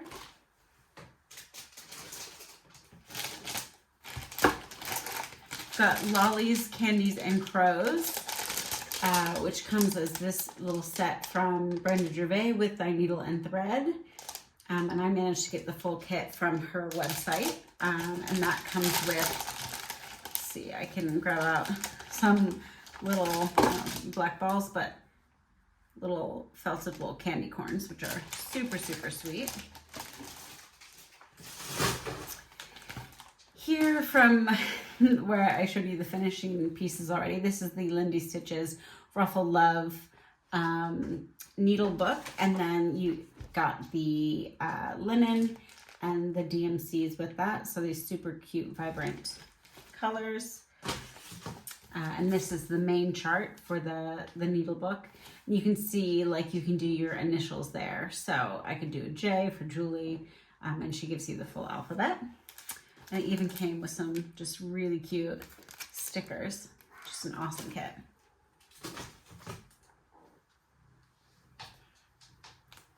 Another Bent Creek photo booth. This is Frankenboo. So a ghost in Frankenstein. It's got the linen and the beads. Here we have a Reflet de Soie. They do beaded kits. So this is Trésor de Iseline. So Iseline's Treasure. You can see it's fully beaded. So the pack, I don't know if you can really hear that, but it's got all the beads in there. I don't want to open it up just because then everything will spill. But really looking forward to doing that as something a bit different. Another Mill Hill. We've got Gift Snow Charmer, that little snowman. I've got the full Samplers Not Forgotten Lenten Rose sampler, which is a beautiful one. That'll also be really good for spring. And it comes with the linen and the Weeks threads. Okay, some more Mill Hills. Ye Old Santa, that guy. Got Candy Corn, little Halloween one, deviating from the winter and Christmas. Mitten Snow Charmer. Indian corn. I love this, like Indian corn. Anything that's Indian corn, not just stitching related, but I really like that. Santa Noel. I've got Charming Santa. Berry Jam. Just a cute little thing. And another one of the mittens. This is Patchwork Holiday. And then I've got a few things by the Trilogy. This is, looks like Secret Pumpkin. So that's that cute little pumpkin design. And you've got the linen and the little finishing bits. And then you have Secret Snowdrift, also by the Trilogy. And again, the little charm and the linen. A Chessie and Me Whale Watch. Super tiny, super cute. I love that whale. And that's got the linen and everything you need there. I've got Blackbird Designs, A Little Bit of Spring. That is the kit there. It's got the linens and threads. And then this is one, I think I got this from 123 Stitch. But it's on plastic canvas. And I don't actually know what the name of the chart is, but it's this little Christmas cat and I thought it was super cute.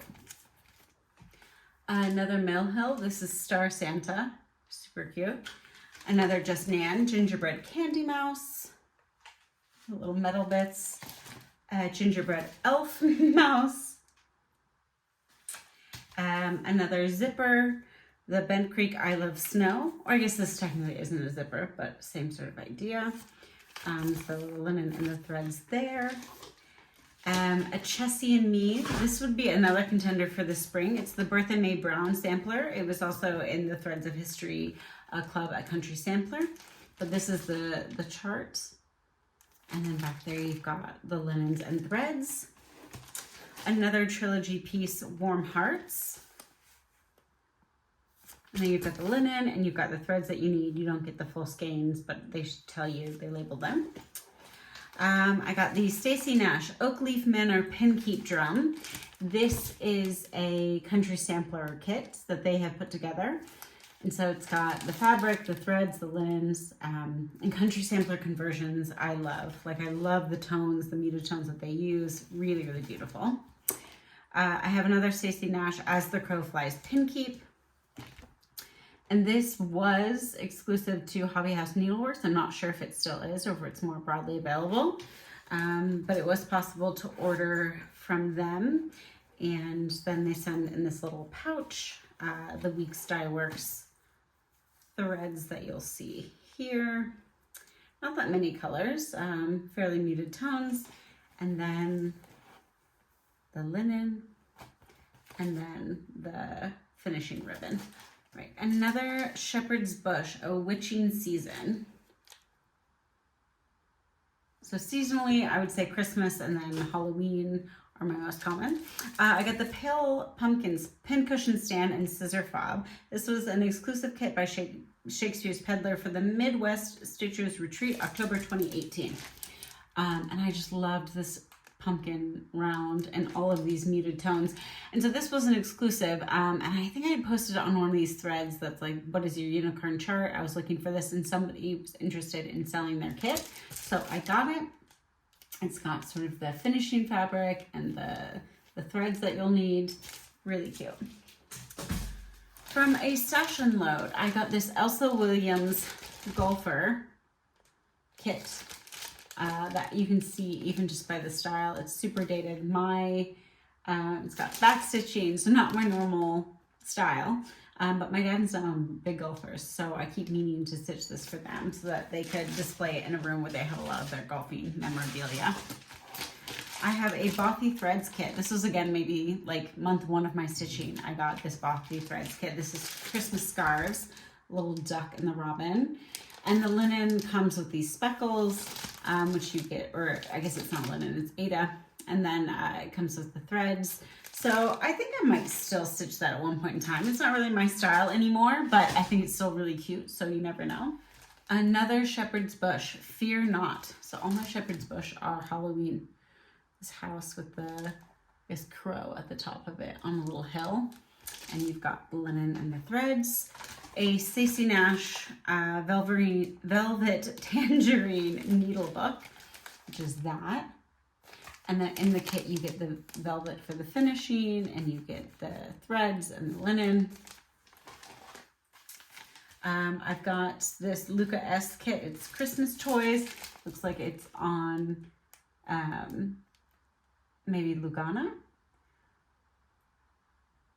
It doesn't look like Aida, but it's Klein Aida, but it's not. Anyways, I digress. So this is a Luca S kit. Again, an early acquisition. This isn't cross stitching, but I've got a kit for a punch needle by the Bee and the Bear, who are on Etsy. I think she has her own shop, but this is Zell's Bee Garden, which is beautiful. I'd love to give that a try. Another Shakespeare's Peddler, Fractabird. I ordered this off of her website. This doesn't come with the linen, but it comes with the threads and all the finishing bits. Here I have the Trilogy, another one of these secret turkey hunt. This one is. Got another zipper by Bent Creek, which is Winter. Cute. It's got, again, linen and the threads that you'll need. Mill Hill, Christmas pickle, because who doesn't love a pickle? I love pickles. Pickled anything, I will go wild for it. Another Mill Hill Christmas Village series, the Victorian House. This could be quite a cute ornament. Joyeux Noel by Artful Offerings. This, I got the Country Sampler conversion, which comes with the ticking fabric, the linen. Again, I saw the conversion in their shop and it's just gorgeous. Another Chessie and Me, this is Independence House Sampler. That white house with the bunting. It's just beautiful. And you've got the linen and threads hidden back there. Another zipper, United We Stand by Bent Creek. I've got another Mill Hill ornament. This is Charmed Mitten Ornament, and it's got little reindeers. This might be my favorite one of all. I've got the English Garden by Samplers Not Forgotten. And this is one that I had kitted up at Country Sampler, and I've got the linen piece that I got for that somewhere. These are the called for threads, not a conversion, but I really appreciate them kitting that up for me. It's absolutely gorgeous. And I got them to kit me up the French garden as well. And I got one giant piece of linen that I think is the same for both of those, if I'm not mistaken, on all the weeks. Here is Lydia R. Cohagen by Blackbird Designs. This is another from the Country Sampler Club. This is on a 36 count with all the threads. And then I have the chart. It is a needlework press, Sarah Gerard, 1825. And this I got with the Attic conversion, which is a bunch of really fun, mostly dinky dyes silks with some, I think, Belsoise in there, but that's really fun. So that is a conversion that you can contact the Attic and they'll be able to send that out to you. I have another scattered seed sampler. I have the Tea Time Kettle Mat, and it actually comes with tea, which is just so cute. And it's got the finishing fabric, the threads, love it. Another Mill Hill. I've got a lot of Mill Hills and I've never done a single one. This is Twinkle Claws. I've got Heartstring, the Bittersweet Season, which is this cat on a very tall pumpkin. And this comes with, you know, it's got all of the fabrics, the little seed beads, the bells, all of the linens. And this I got off of a Stash and Love because I think that's a hard to find chart nowadays, but I managed to get it on the secondhand market. Heartstring Samplery, Winter Comes. This is another, I think, homespun needlework exclusive, and it came with sort of a corner gauge, some stickers, in addition to the linen, the threads. So that's a really beautiful one. I have Fox and Rabbit, Elizabeth Broadhead, 1833, which is another beautiful one. And that comes with, of course, Fox and Rabbit linen, and then they have some weeks and some color and cotton threads. This is Mary Hill by Needlework Press, which is another Country Sampler, Threads of History, and I love this chart so much. Those giant disproportionate animals, I couldn't love it more. And then it comes, of course, very neatly with the threads and the linen. I have a Fancy Lady of Realis. I think she's beautiful. I don't know when I will stitch her, but I think it's really, really beautiful. And like, I'm not somebody who wants to have Fancy Ladies on my wall, but I might just stitch her up, keep her in a, you know, cupboard drawer and look at her every once in a while, or maybe turn it into a pillow. This is the Mary Ann Aldred sampler. This is, I think, also by Needlework Press. This was another exclusive for the Homespun Needlework group. I love that this swan has the mouth open and hissing. This has vintage country mocha 40 count and classic colorworks threads. All right, let's keep it going. I've got the Mary Alcorn full sampler by Hobby House Press. This is the one that I had the mattress pin keep with, and this comes with a piece of Thornfield linen by Needle and Flax and overdyed cottons that go with it. From a good friend, Lisa, she had kitted up Comfort and Joy by Plum Street 2 times, and I love, I can't get it to focus. You see this little, it's over there, this little duck stamp. I'm gonna see. There we go. That just makes me love this entire thing. But she was so generous, and it's got the threads and the linen, so that's a full kit ready to go. There's Eliza Taylor by Needlework Press. I don't know how Vicki and Megan at Needlework Press are so prolific. I'm so impressed, especially because they're also doing lots of retreats, and they are, you know, educating us all on a huge variety of things about samplers. But anyways, this is a Country Sampler. This is with the linens and threads. I've got the, I don't know where the chart is, it's somewhere in my collection, Sacred by Teresa Koga. I'll put a picture there, but I have the Attic thread conversion, and look at all these golds. These overdyed threads are just immense. And I think the linen that it is stitched on is Inca by Fox and Rabbit, and I have that, so I'm going to be stitching that on Inca, but the threads are just beautiful. So that is another, what do you call it, kit that you can, or a thread conversion rather, silk conversion that you can order from the Attic. I got at Sampler Symposium back in January, I got Cross Stitch Antiques Adelaide Underwood, which is a Norfolk sampler, and I got the threads to go with it. And I picked out this Moon Shadow linen by Seraphim that I'm going to stitch it on. We were able to sort of kit up different things. If you've watched any of the videos about Sampler Symposium, that explains it. But that is what that is. Basically, there were lots of different charts that we were given, and then we could choose which ones we wanted to kit up within our sort of allocated budget. I have the Jeanette Douglas Designs Specialty Stitches a la 1838 by LH. This is sort of done in different squares around a spool. And for this, we got linens, silks, and just absolutely immense. Somebody recently I saw on, I think Instagram had finished this. It might have been on Facebook. I'll try to find their finish and put in a picture and give them full credit. How they have finished this already, I don't know. There you have sort of the full thing at the bottom, which is just absolutely immense. But that will definitely test me to my limits in terms of my ability to do specialty stitches. So we'll see if I can tackle that in the near future. Also, while at the attic, Mama Loves GB, Michelle released Susan Steele 1817, which I had been following and waiting for her to release for a long time. So I got this silk thread pack. I don't think I picked a linen, and it calls for Vintage Buttercream by Lakeside Linens. I'll probably just pick something from my stash, but really soft, beautiful pinks, and really muted tones that I love. So I've reached the final container of my kitted pieces. So hopefully you've managed to stick with me so far. I know it's been quite long, but I will power through the rest of these just to show you what I have. First up, I have the one of the CC Nash Animal Crackers Bobbin, which is the really cute little mouse.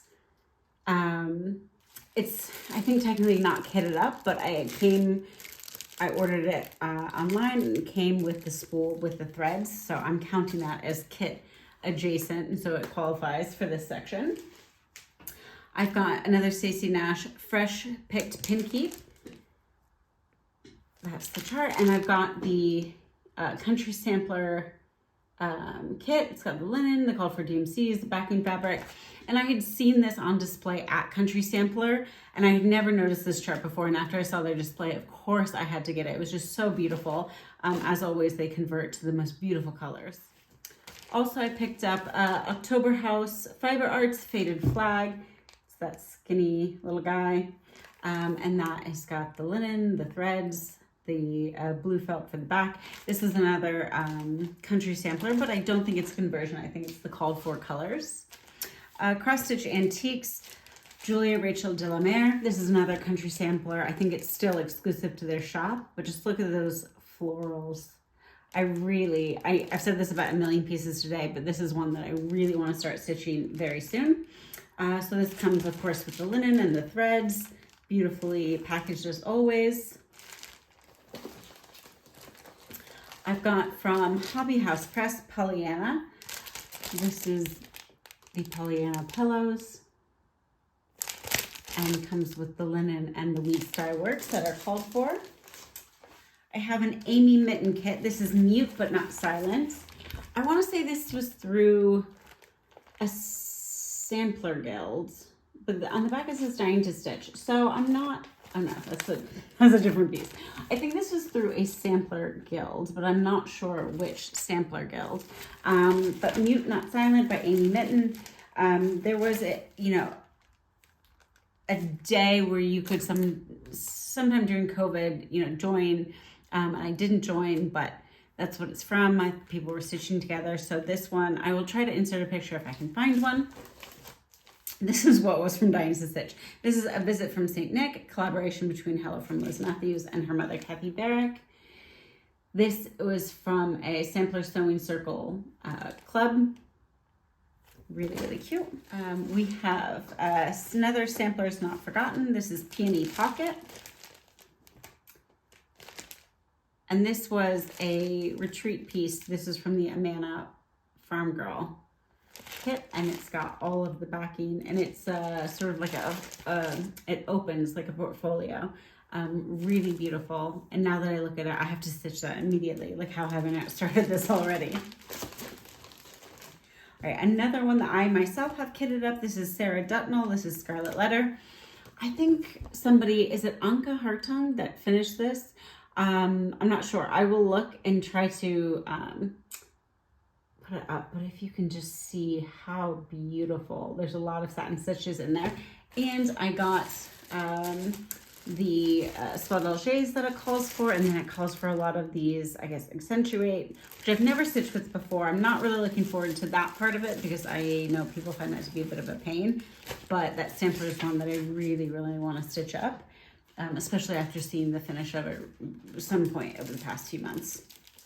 Another Erica Michaels berry. This is Stitch and Count. So this was also part of her series of stitching themed berries, and we've got, again, these really cute like ruler ribbon. Just absolutely love that.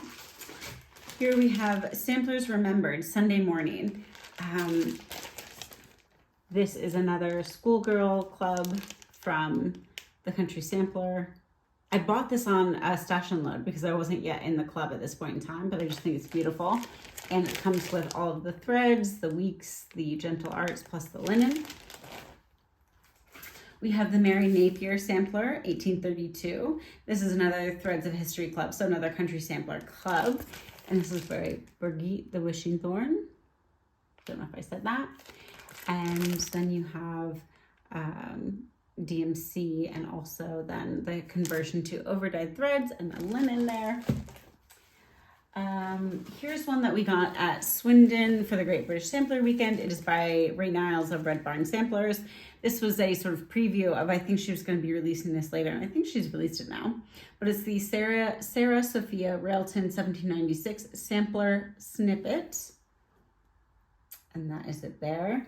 And with this, we got a sample of Mason linen in button box medium dark.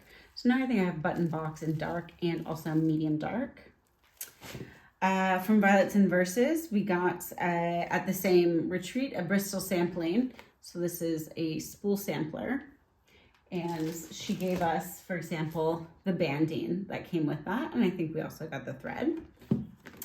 From Running with Needles and Scissors, who is a relatively new designer, I think within the past few years. I've bought a few of her charts and really like them, but this is My Lady's Courting Conundrum. It's a Threads of History club piece, so from the Country Sampler.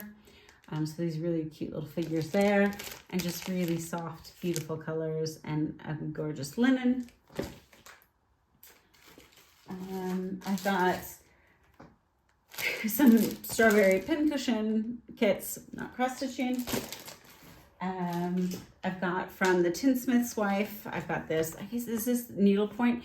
Anyways, she had featured it, and it went in like a Perspex like rectangular handbag, and so I thought it was really cute.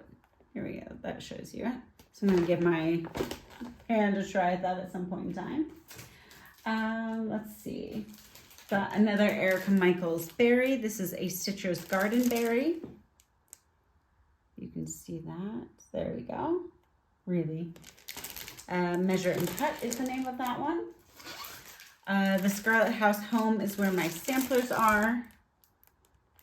And all these silks are not for just this pillow, but we got this at a Hobby House retreat with Needlework Press and Tanya of the Scarlet House, and so I think these silks actually match the bigger sampler that Tanya gave us. And at the same retreat, as mentioned, Needlework Press, this is Hannah Phillips 1826. So you have either this bigger alphabet or the smaller verse. Both are charted, and this came with the linens, even with a little needle in there, and the threads. I ordered from the Exemplary the Katrina Holden sampler, which is a band sampler. Gives you a bit of history. Really, really detailed kit. Let me see if I can show what's inside of it. It's got this sampler and huge big skeins of the thread. So that one, I've heard the Exemplary projects are a bit hard. The charts aren't super easy and user-friendly. They're a little bit more dated, but such a beautiful sampler. Really excited to try that out. Okay, I have another of Katie Strachan's kits. This is Chocolate Hearts by Plum Street Samplers. Is the chart. You provide the chart yourself, and then Katie gives you her conversion. So it's a piece of legacy linen in there, and then of course silks, as Katie is the silk master. She is so knowledgeable. At Sampler Symposium, she talked to us all about it, and I was just so blown away. This is a perforated paper piece inspired by Lucy Ann from the Scarlet House and Needlework Press. Some of the threads that were in the other pack are meant to be used for this. Another Needlework Press, Sarah Ann Wentz. And this calls for Classic Colorworks. And a baked clay linen.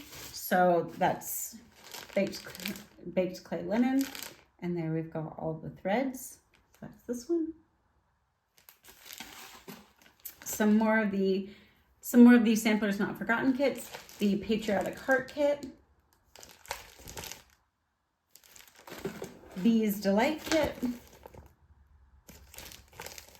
Just so you can see the finishing fabrics, because that's part of the fun. Token of Love Kit. And as I mentioned, I imagine even if you aren't particularly frugal with your floss, you could probably stitch these twice. Not necessarily with the amount of linen given, but with the amount of threads. And it tells you what the called for linen is. Violetta Heart Kit. It's got a super sweet green and purples. And then another from Needlework Press from the same retreat. This is My Life's a Sampler Ornaments. So she gave us everything we need to make these little ornaments, including perforated paper. And then I think, oh, it's not quite last. I've got one more, I think, after this. But here is a Scarlet House. I think this is a Red Manor sampler. It's from that same 2023 My Life as a Sampler retreat. Got another Scarlet House. I think this is from this year's My Life as a Sampler retreat. It is Margaret Mossop 1843. This is it. And Tanya is using 40 count paper bark by Fox and Rabbit for this one. So really, I love that giant flower there. Really beautiful. And then another Needlework Press, freebie ephemera giveaway at the retreat. And so she gave us the things, oops, wrong way, to do this little urn, which is super, super sweet. All right, thank you so much for sticking around this long. Hopefully this video doesn't drag on for ages. I'm exhausted, worked a full day, and then came and got ready, filmed this video. Now I've got to clean up the detritus of my crafting sewing room. But it was really, really a pleasure to finally share all of my kitted projects and pieces up with you all. And thank you again so much for watching. Let me know if there's anything you have any questions about. Let me know what you'd like to see in any future videos. I'm not the most prolific stitcher, but of course I'll continue to share my whips, share ideas maybe for some seasonal stitching. I'm more than happy to share with you different samplers that I have stitched that are hanging, around my house. I have a decent number of antique samplers that I'm also happy to share. So just let me know what would be of interest. Quickly, sorry, this isn't meant to be an afterthought, but I wanted to give a huge shout out to Vashti, who is the cute olive on Instagram, olive green if you're looking for her on Flosstube, but Vashti works at the Attic. So a lot of people already know her for that. She does model stitching, she does finishing, she's a quilter with a long arm business. The woman has so many talents in addition to just being the most personable, friendly, warm person. You meet her and you instantly feel like you have a new friend, which is just such a nice feeling, especially if you're walking to a retreat where you don't really know many people and you don't really have many friends. So I've met Vashti a few times and I was just thrilled to see that she has put out a video. It talks about her stitching journey. It's also just amazing to hear a stitcher talk about sort of how they learned new skills and how they evolved in their interest and their style and how they stitch, what they stitch on. So that was just really, really interesting. And I'm sure that her future videos will be equally as compelling. So go check out her video if you haven't already. And in the meantime, happy stitching and see you in the next one. Bye-bye.